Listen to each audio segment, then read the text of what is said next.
Selanjutnya pemirsa, tentunya meski situasi geopolitik di Timur Tengah kini memanas akibat konflik Iran dan Israel, proses pemulangan jemaah haji asal Sumatera Selatan berjalan sesuai jadwal hingga hari ini. Sekitar 1.841 jemaah telah kembali ke tanah air melalui debarkasi Palembang.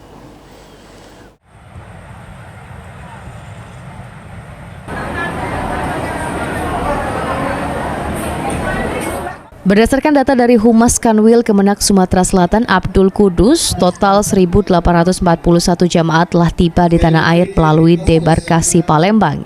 Di tengah konflik di Timur Tengah, perang Iran melawan Israel, Kemenak Sumatera Selatan memastikan bahwa jadwal pemulangan jamaah haji tidak mengalami perubahan. Sesuai jadwal, proses pemulangan jamaah akan berlangsung hingga kloter 22 yang sampai dengan 10 Juli. Kemenak Sumatera Selatan menghimbau kepada seluruh keluarga jamaah haji untuk terus memantau informasi resmi terkait jadwal kedatangan jamaah haji dan tetap tenang di tengah situasi global yang berkembang. Yang sudah menerima snack.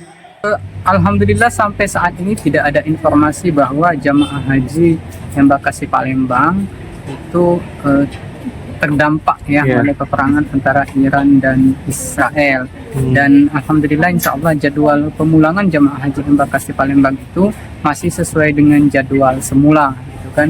Jadi akan berakhir pada tanggal 10 Juli 2025, itu kloter 22. Menurut rencana, malam nanti jamaah haji kloter 6 debarkasi Palembang akan tiba di Bandara Internasional SMP 2 dan selanjutnya akan masuk ke asrama haji dengan rincian sekitar 370 jamaah dari Babel dan Sumatera Selatan.